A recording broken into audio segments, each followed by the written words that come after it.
Di antara rukun iman yang wajib diimani dan dipelajari oleh seorang muslim, baik laki-laki maupun perempuan, yaitu al-iman bil qadar. Iman kepada takdir Allah Azza wa Jalla. Karena segala sesuatu Allah ciptakan dengan takdirnya.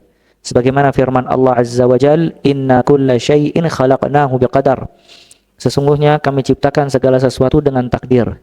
Dan sebagaimana sabda Nabi sallallahu alaihi wa ala alihi wasallam, "Wa an tu'mina bil qadar khairihi wa syarrihi."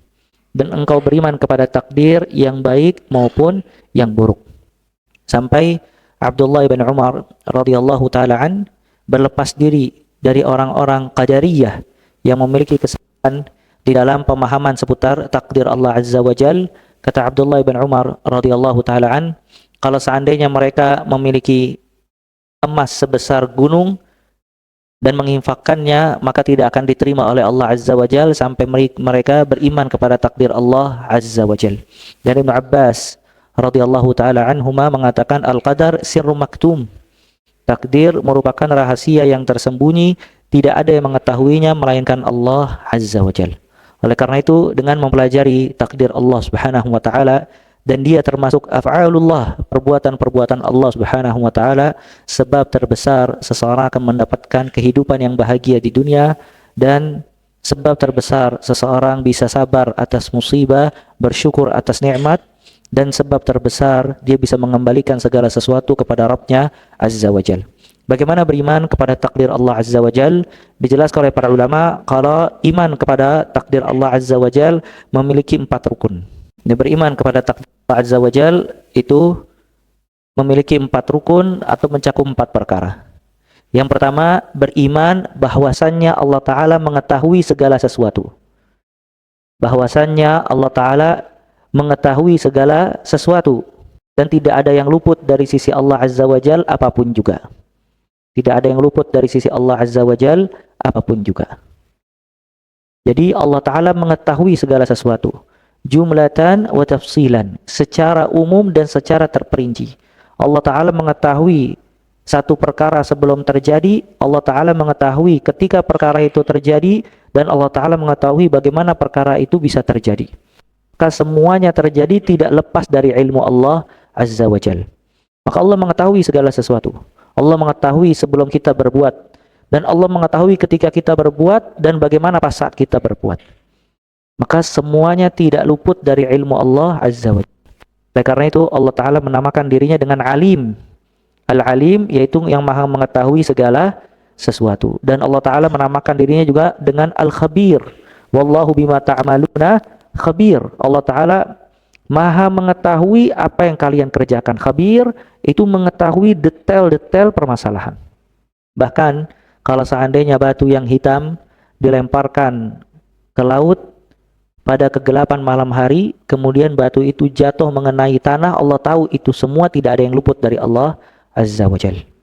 Bahkan Allah mengetahui semut yang hitam di malam hari berada di atas bebatuan yang hitam. Maka semuanya atas ilmu Allah Azza wa Jal. Ya, tidak ada yang luput dari ilmu Allah Subhanahu wa ta'ala.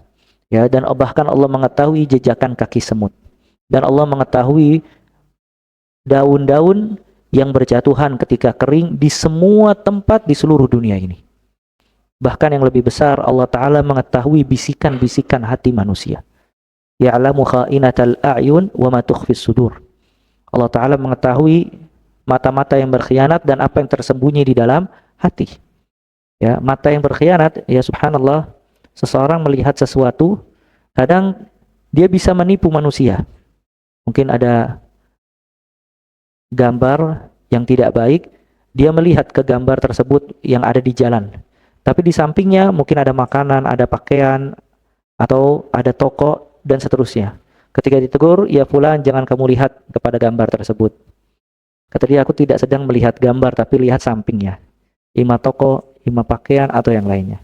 Subhanallah, manusia tidak tahu apa yang dia lihat, tapi Allah mengetahui apa yang dia lihat.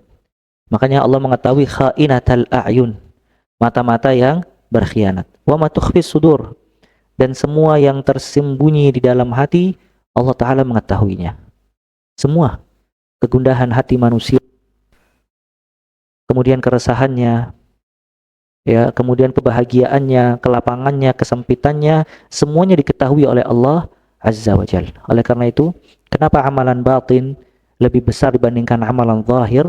Karena amalan batin tidak ada yang mengetahui kecuali Allah Azza wa Jalla. Sedangkan amalan zahir itu dilihat oleh manusia. Manusia melihat si fulan ibadah, si fulan salat, si fulan zakat. Tapi apa yang tersembunyi di dalam hatinya tidak ada yang mengetahui melainkan Allah Azza wa Jalla. Ya. Maka kata Allah Azza wa Jalla, "Iya'lamillahu fi qulubikum khaira yu'tikum khaira." Apabila Allah mengetahui di dalam hati kalian ada kebaikan, niscaya Allah akan memberikan kepada kalian kebaikan. In tasduqillaha yasduqka. Kalau seandainya engkau jujur kepada Allah, niscaya Allah pun akan jujur kepada kamu. Ya, makanya ikhlas yang ada di dalam hati itu menjadikan manusia bertingkat-tingkat di dalam ibadah dan bertingkat-tingkat kedudukannya di sisi Allah Azza wa Jalla. Karena dia tersembunyi di dalam hati, tidak ada yang tahu melainkan Allah Azza wa Jalla. Walaupun orang yang ikhlas, orang yang jujur kepada Allah itu terlihat di dalam aplikasi kehidupan sehari-hari. Cuman hakikatnya tidak ada yang mengetahui melainkan Allah Azza wa Jalla. Imam Ahmad rahimahullah ketika ditanya tentang ikhlas, kata beliau, "Bihadza irtafa'al qaum." Dengan keikhlasan ini satu kaum akan diangkat oleh Allah Azza wa Jalla. Ya. Kemudian juga hati yang tersembunyi di dalam badan kita itu sumber kebaikan.